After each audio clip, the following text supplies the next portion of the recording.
আপনি যা ভাবছেন তা কি আগে থেকেই ঠিক করা ছিল? আপনি এই ভিডিওটা দেখছেন।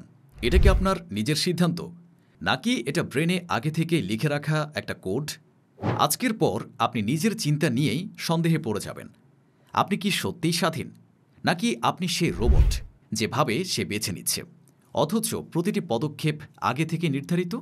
আসুন যাত্রা শুরু করি এক অদৃশ্য নিয়মে বাঁধা মহাবিশ্ব আর মানুষের চিন্তার রহস্যের গভীরে। ডিটারমিনিজম কি? ডিটারমিনিজম ধারণা করে যে এই মহাবিশ্বে যা কিছুই ঘটছে সব কিছুই অতীতের কারণ দ্বারা নির্ধারিত। আইজ্যাক নিউটনের বলবিজ্ঞান যখন জগৎকে ব্যাখ্যা করল, তখন অনেক বিজ্ঞানী বিশ্বাস করতে শুরু করলেন, যদি আমরা যথেষ্ট তথ্য জানি তবে ভবিষ্যৎ পুরোপুরি গণনা করা সম্ভব। ফরাসি গণিতবিদ পিয়ের সিমন লাপ্লাস এমনই একটি কল্পিত বুদ্ধিমত্তার কথা বলেন, লাপ্লেস ডেমন, যে যদি মহাবিশ্বের প্রতিটি অণুর অবস্থান ও গতি জানে তবে সে অতীত, বর্তমান, এমনকি ভবিষ্যতও নির্ভুলভাবে জানতে পারবে। তাহলে প্রশ্ন দাঁড়ায়, আমরা যা ভাবি বা করি তাও কি আগে থেকেই ঠিক করা আছে?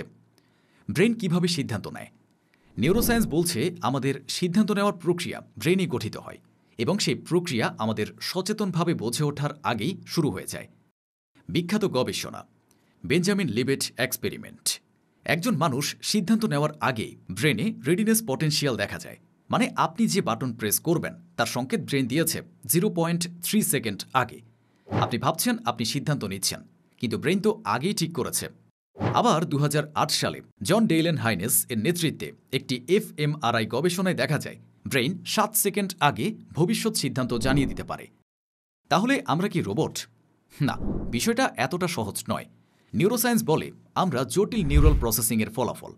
আমাদের ইচ্ছা একদমই ভুয়া নয়, কিন্তু সেটা স্বাধীন কিনা সেটা বিতর্কিত। একটি নতুন তত্ত্ব আছে, কম্পিটিবিলিজম। এটি বলে ফ্রি উইল আর ডিটারমিনিজম একসাথে থাকতে পারে। অর্থাৎ আপনার চিন্তা যদি আপনার নিজের ব্রেন প্রসেস থেকে আসে তবে আপনি সেটার মালিক, যদিও ব্রেন পূর্ব শর্তে কাজ করছে। কোয়ান্টাম ও অনির্ধারিত ভবিষ্যৎ। কিন্তু ডিটারমিনিজমকে চ্যালেঞ্জ করে কোয়ান্টাম মেকানিক্স। এই তত্ত্ব বলে আণবিক স্তরে সব কিছুই সম্ভাব্যতা নির্ভর।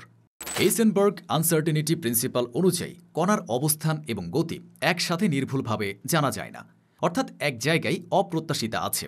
তবে এই অনিশ্চয়তা কি মানুষের মুক্ত ইচ্ছার প্রমাণ? এ নিয়ে বিতর্ক চলছে। আপনি কে? ধরুন আপনার প্রতিটি চিন্তা ব্রেনের নিউরনের ফায়ারিং। আপনার অভিজ্ঞতা, বায়োলজি, শৈশব, সমাজ সব মিলে আপনার সিদ্ধান্ত তৈরি করে। তবে আপনি তো এই সিস্টেমই। তাহলে আপনার সিদ্ধান্ত আপনার নিজের না হয়ে আর কার? তাহলে সত্যি আপনি কি নিজের সিদ্ধান্তে চলছেন, নাকি আপনি কি একটি জটিল প্রোগ্রাম যা ভাবছে সে স্বাধীন? আমরা হয়তো সত্যিই স্বাধীন নই, কিন্তু আমরা এমন এক রোবট যে নিজেকে মানুষ ভাবে, এবং সে বিশ্বাসী হয়তো আমাদের সবচেয়ে বড় স্বাধীনতা। ফ্রি উইল বনাম ডিটারমিনিজম, এ যুদ্ধ আজও শেষ হয়নি। নিউরোসায়েন্স, ফিজিক্স, ফিলোসফি সবাই যুক্তি দিচ্ছে, কিন্তু আমরা এখনও প্রতিদিন সিদ্ধান্ত নিচ্ছি। সেই সিদ্ধান্তই আমাদের মানুষ করে তোলে। ভুল হোক, ঠিক হোক, চিন্তা করাটা আমাদের অস্তিত্ব। আপনার কি মনে হয়, আপনি কি সত্যি নিজের সিদ্ধান্ত নিচ্ছেন, নাকি এ মন্তব্যটিও আপনি নিজে লেখেননি? কমেন্টে জানিয়ে দিন আপনার মতামত। ভিডিও ভালো লাগলে লাইক, শেয়ার আর সপ্তরঙ্গের সাথেই থাকুন, যেখানে বিজ্ঞান, সময় আর মস্তিষ্ক মিলিয়ে গড়ে উঠছে নতুন জগৎ।